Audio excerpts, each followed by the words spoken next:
you're buying a television, and these things are supposed to last a long period of time, duration of time, all that stuff. You want to make sure you're getting the best, and so today we're going to be talking about what the reasons are that I've lodged against basically all your so-called experts out there, mainly retailers like Value Electronics, trying to sell you a product, are as to why this product really is not worth your money, and you should probably buy a lesser expensive TV.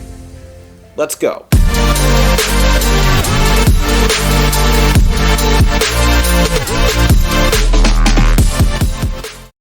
Motion is going to be your biggest problem on this television. Now, I've shown videos doing side-by-side comparisons, showing it off against multiple examples of this, Pacific Rim being the most damning. It was just short, choppy, jittery motion no matter what you did.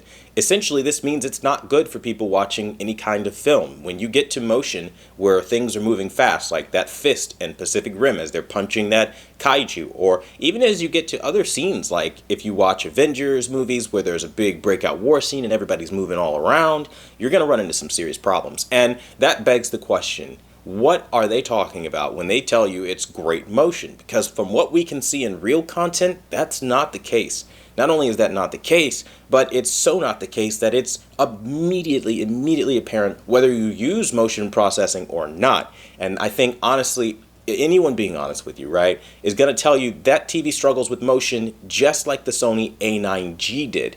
And the A9J was a Master Series TV all the same, and we would hope going to the A90J we would have saw that improvement, and we didn't. And so that's something I did want to illustrate again, because so many people get confused because they watch advertisers and marketers get up there, and to their credit, they're good at their jobs, right? Their job is to sell you, their job is to convince you, and I think they've done a good job with a lot of people. I'm not going to do that. I'm just going to tell you like it is, motion. Test it, you'll see I'm right. Next, we've got that disgusting accuracy. And by disgusting, I mean Hisense with their U8G beat the accuracy of the Sony A90J out of the box. Now, if you know like I know, Sony is a Master Series television because they supposedly calibrate their TV. But then we have Hisense beating them royally to the point of it being noticeable. And the colors being so shifted and so skewed into the blue territory on the Sony that it's non-recoverable. You cannot fix it. And this was seen even in Artings, what they did with their screenshots, how they'd like to show examples. I showed this off. People scoffed at it. They dismissed it. They said, well, maybe it's more natural. Maybe it's more accurate. Immediately, the argument for those who want to justify having washed out color is to call it natural. That's not natural. Washed out is washed out, natural is natural, oversaturated is oversaturated. And I think separating these terminologies on the playing field is what we have to do if we're being realistic about what we're buying. And the fact is, when you buy a Sony A90J, you're buying an overly cool or overly blue image. If you like that kind of thing, then wonderful. But that doesn't make it natural. And when you calibrate it, trying to get it closer to a D65 white point, you will struggle with color accuracy, especially in the purple tones. You're going to find most things just tend to be overly blue instead of adding back that warm light that would change the color volume and dynamics of that picture. And that ultimately was really annoying for me as a professional who was trying to get the most out of that image and really wanted to see something a little bit more than just a generic cookie cutter blue filter, basically. So yeah, if you're a stickler for accuracy, it's definitely going to be a pass for the Sony A90J.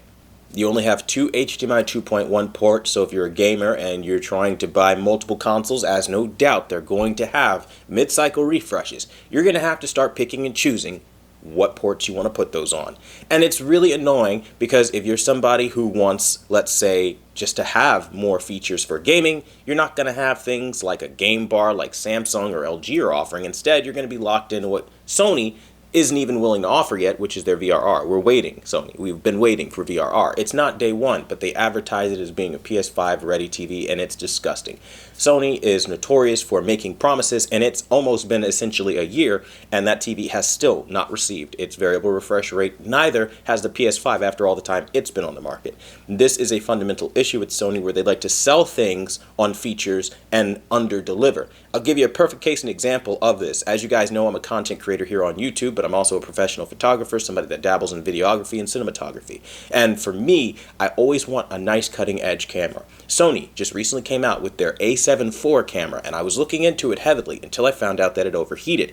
It overheats when using the 4K 60 option. And that, for me, being somebody who likes to record these TV showing 4K 60 content of games and movies and all that stuff, well, not necessarily movies, but you get the idea, games and mostly games, right? Like PS5, Xbox Series X, showcase pieces.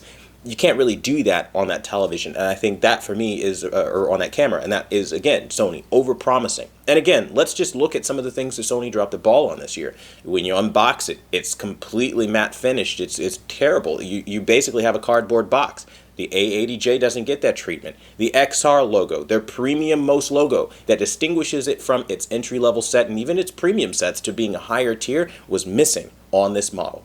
And, you know, it's annoying because that's something they advertise. Now, for some people, they don't care. But for people like me who care when you advertise something you deliver, it's huge. And then also, there's the nail in the coffin moment. You have 30% recyclable plastics being used to make this TV. So they are overcharging you for a refurbished TV. It's not brand new. You are resourcing and repurposing old materials, old plastics, and you're not passing that savings off to your customers. That, for me, is a massive violation tied with all the other things we've talked about so far in this video. Finally, on this list, we have the fact that the XR chip that sells this line, they identify it by the XR cognitive technology, got beaten, absolutely demolished and destroyed by my X1E chip in terms of dynamic range, clarity, sharpness, you name it. It had something that the step-up, supposedly cognitive processor could not offer. Now, if you want my take on it, I think that should never happen in a million years because, I mean, after all, Sony is supposedly this lens to living room master that's supposed to have this down, and they didn't. And it's very frustrating for me because being somebody that likes the next level of technology, I would have hoped Sony to deliver on this. Now, am I saying that the XR chip does nothing? No. But compared to the X1E chip, and that comparison I did, it's very apparent that they're not where they need to be. Now, for me, all these things added up makes this a really inadequate TV. Now, you might have read somewhere from Value Electronics, HDTV Test, you might have seen on Be the Installer, Stop the FOMO, Digital Trends, or someone else, that these are wonderful TVs, industry leaders, the best of the best. You might have walked around in a Best Buy and saw it won the Value Electronics Shootout, comprised of solely these same kinds of purists, with their biased opinions and desire to push whatever pays the most for them. The reality is when I tell you things like you should wait for things like the X95K, a potential sleeping giant from Sony, mark my words on that, I mean, we really have so much on the market right now that is inadequate from 2021. And that begs the question, with the LG C1 existing at a lower price point, offering more and a perceptibly better picture quality, why would you spend more for Sony? Well, simply put, you bought into the marketing, you bought into the advertising, which is why these videos are so very important. They level the playing field of advertisers trying to manipulate you and trying to dupe you out of your money. And I think, at the end of the day, that holds value to everyday, real-world people looking for the best and not looking to get BS'd into something. If you bought it and you regret it, I'm sorry to say that's just what happens. But I'm going to try to fix some of that, and I'm going to try to help you out with videos like this. And so if you got manipulated, duped, or tricked, share this with somebody who maybe is on the fence about it and doesn't really know the reasons as to why I say it's bad or to why it genuinely is bad. Because I tell you right now, everything in this video that I just said is a fundamental fact that you can look up and verify. Now, wanting to do that, being willing to do that, totally up to you. But at least you have the information now and you can make a better decision. Thanks so much for watching the #1 brand in honesty, and until the next video, I'll see you guys later.